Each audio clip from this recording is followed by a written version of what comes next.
చెప్పారు. ఏంటంటే ఒకటి ఏఐ డేటా సెంటర్ ఇక్కడ గూగుల్ పెద్దది పెట్టడం అంటే వాళ్ళు నెక్స్ట్ ఇక్కడ ఏదో ఒక బ్రాంచ్ లాగానో ఇక్కడ ఏదో ఒక అవుట్ సోర్సింగ్ సెంటర్ లాగా కాకుండా ఇక ప్రధాన స్థావరాన్ని ఏర్పాటు చేసే ఉద్దేశమే ఉంది ఇప్పుడు వాళ్ళకి అని చెప్పేసి చెప్తున్నారు. దానికి తోడు ఇక్కడ ఏంటంటే ఇప్పుడు ఇక్కడ ఎయిర్టెల్ ఇక్కడ సబ్సీ కేబులింగ్లో ఎయిర్టెల్ ఇప్పుడు పాత్ర వహిస్తుంది. దానికి ఉన్న అనుభవాన్ని కూడా వాళ్ళు దృష్టిలో పెట్టుకున్నారు. నెక్స్ట్ అట్లాగే హైపర్ స్కేల్ డేటా సెంటర్స్ నిర్మాణంలో అదానీ ఉంది. అట్లాగే ఎనర్జీ సెక్టార్కి సంబంధించి టాటా, అదానీ ఇట్లాంటి కంపెనీస్ ఉన్నాయి.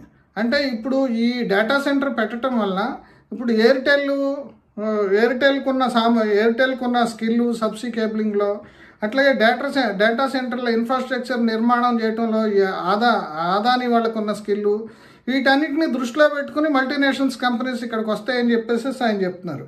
అంటే ఈ బలం